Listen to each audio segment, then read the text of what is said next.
नमस्कार दोस्तों, आप देख रहे हैं MLS न्यूज मॉर्निंग लाइव समाचार। आज 2 जनवरी 2026 दिन शुक्रवार है। चलिए जानते हैं उत्तर प्रदेश की 25 बड़ी खबरों के बारे में। लेकिन उससे पहले आप इस वीडियो को किस जिले से देख रहे हैं, कमेंट करके जरूर बताएं। प्रयागराज में माघ मेला 3 जनवरी 2026 से शुरू होने जा रहा है, जिसकी तैयारियां जोरों पर हैं। लाखों श्रद्धालुओं के आगमन को देखते हुए प्रशासन पूरी तरह अलर्ट मोड में है। उत्तर प्रदेश रोडवेज ने श्रद्धालुओं की सुविधा के लिए अयोध्या और प्रयागराज के लिए 250 से अधिक अतिरिक्त बसें चलाने का ऐलान किया है। सुरक्षा के लिए पुलिस बल, सीसीटीवी कैमरे और निगरानी दल तैनात किए गए हैं, ताकि श्रद्धालुओं को किसी प्रकार की परेशानी न हो। उत्तर प्रदेश सरकार वर्ष 2026 में बड़े पैमाने पर सरकारी भर्तियां करने जा रही है। पुलिस और शिक्षा विभाग में करीब 50,500 पदों पर भर्ती के लिए विज्ञापन जारी किए जाएंगे। इसके अलावा राजस्व विभाग में 20,000 पदों पर तथा कारागार, आवास विकास, बाल विकास, पुष्टाहार और स्वास्थ्य विभाग में भी रिक्त पदों को भरा जाएगा। भर्ती प्रक्रिया अंतिम चरण में है, जिससे बेरोजगार युवाओं को रोजगार के नए अवसर मिलेंगे। सरकार राशन वितरण प्रणाली में ऐतिहासिक बदलाव पर विचार कर रही है। खबरों के अनुसार भविष्य में राशन की दुकानों से अनाज देने के बजाय सरकार उतनी ही राशि सीधे लाभार्थियों के बैंक खातों में भेज सकती है। यदि ये योजना लागू होती है तो गरीब और मध्यम वर्ग के परिवारों को हर महीने लगभग 1,000 रुपए की नगद सहायता मिल सकती है। इससे पारदर्शिता बढ़ेगी और भ्रष्टाचार पर भी रोक लगेगी। नए साल 2026 की शुरुआत घरेलू गैस उपभोक्ताओं के लिए राहत भरी खबर लेकर आई है। इंद्रप्रस्थ गैस लिमिटेड ने दिल्ली और एनसीआर में घरेलू पीएनजी गैस की कीमतों में 70 पैसे प्रति स्टैंडर्ड क्यूबिक मीटर की कटौती की है। इस फैसले से लाखों परिवारों के मासिक बजट पर सकारात्मक असर पड़ेगा। बढ़ती महंगाई के बीच ये कदम उपभोक्ताओं के लिए राहत देने वाला माना जा रहा है। उत्तर प्रदेश में मौसम में धीरे धीरे बदलाव देखने को मिल रहा है। पश्चिमी यूपी में 1 जनवरी से और पूर्वी यूपी में 2 जनवरी से घना कोहरा छटना शुरू हो गया है। मौसम विभाग के अनुसार आने वाले दिनों में तापमान में 3 से 5 डिग्री सेल्सियस तक बढ़ोतरी हो सकती है। हालांकि कुछ जिलों में अभी भी कोहरे का असर रहेगा। वाहन चालकों को सतर्क रहने की सलाह दी गई है। देश भर के करोड़ों मजदूरों के लिए 1 जनवरी से बड़ी राहत की खबर आई है।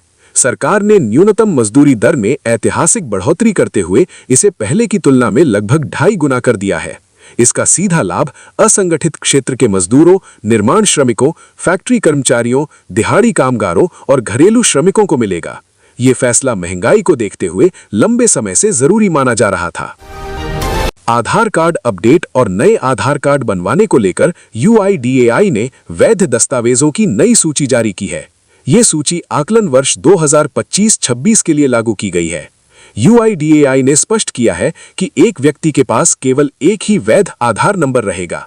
यदि किसी के पास एक से अधिक आधार हैं, तो पहले जारी किया गया आधार ही मान्य माना जाएगा। समाजवादी पार्टी अध्यक्ष अखिलेश यादव ने कांस्टेबल भर्ती में पुरुष अभ्यर्थियों की आयु सीमा बढ़ाने की मांग की है।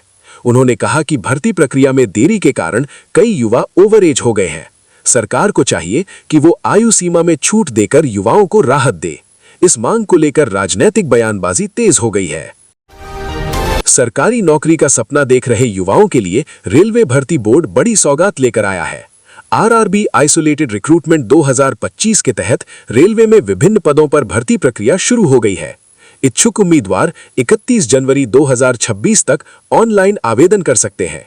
ये भर्ती शिक्षण और तकनीकी पदों के लिए की जा रही है। योगी सरकार शहरी क्षेत्रों में मकान खरीदने और बनाने वालों के लिए नई आवासीय योजनाएं शुरू करने जा रही है। प्रदेश के करीब 22 शहरों में विकास प्राधिकरण और आवास विकास परिषद के माध्यम से ये योजनाएं लाई जाएंगी। योजनाएं मुख्यमंत्री शहरी विस्तारीकरण योजना के तहत लागू होंगी। इससे मध्यम और निम्न आय वर्ग के लोगों को किफायती आवास मिलने की उम्मीद है। जनवरी 2026 में उत्तर प्रदेश के प्रशासनिक महकमे में बड़े बदलाव देखने को मिल सकते हैं। 1 जनवरी को 67 IAS अधिकारियों को प्रमोशन दिया जाएगा। 2001 बैच के अधिकारी प्रमुख सचिव और 2010 बैच के अधिकारी सचिव पद पर पदोन्नत होंगे। प्रमोशन के बाद कई अधिकारियों की नई तैनाती होगी, जिससे प्रशासनिक ढांचे में बदलाव आएगा। मुख्यमंत्री योगी आदित्यनाथ के नेतृत्व में उत्तर प्रदेश में कैबिनेट विस्तार की तैयारियां अंतिम चरण में है। मुख्यमंत्री आवास पर हुई कोर कमेटी की बैठक में कैबिनेट विस्तार और संगठन में बदलाव को लेकर विस्तार से चर्चा हुई है। माना जा रहा है कि जल्द ही कैबिनेट में नए चेहरों को शामिल किया जा सकता है, जिससे सरकार को नई ऊर्जा मिलेगी। उत्तर प्रदेश में मतदाता सूची के विशेष गहन पुनरीक्षण कार्यक्रम की समय सीमा एक बार फिर बढ़ा दी गई है। अब प्रदेश की प्रारंभिक मतदाता सूची का प्रकाशन 6 जनवरी 2026 को किया जाएगा। चुनाव आयोग के अनुसार ये निर्णय मतदाता सूची को अधिक सटीक और त्रुटि रहित बनाने के उद्देश्य से लिया गया है, ताकि कोई भी पात्र मतदाता सूची से वंचित न रहे। न्यू ईयर ईव पर नोएडा में एक दर्दनाक सड़क हादसा हुआ। 31 दिसंबर की रात एक अज्ञात वाहन ने मोटरसाइकिल को टक्कर मार दी, जिसमें 2 युवकों की मौके पर ही मौत हो गई। सूचना मिलते ही पुलिस मौके पर पहुंची और शवों को पोस्टमार्टम के लिए भेजा गया। पुलिस अब फरार वाहन की तलाश में जुटी है। लखनऊ में एक तरफा प्यार के चलते हुई युवक की हत्या के मामले में पुलिस ने 3 आरोपियों को गिरफ्तार कर लिया है। पुलिस ने हत्या में इस्तेमाल लकड़ी की छड़ी, मृतक का मोबाइल फोन और वारदात में इस्तेमाल मोटरसाइकिल भी बरामद की है। पुलिस का कहना है कि मामले की गहन जांच की जा रही है और आरोपियों के खिलाफ सख्त कार्रवाई की जाएगी। मुख्य सचिव एसपी गोयल ने वीडियो कॉन्फ्रेंसिंग के जरिए मंडलाचिक्तों और जिलाधिकारियों के साथ समीक्षा बैठक की। बैठक में कानून व्यवस्था, शीतलहर से बचाव, गौवंश संरक्षण और किसान रजिस्ट्री जैसे मुद्दों पर चर्चा हुई।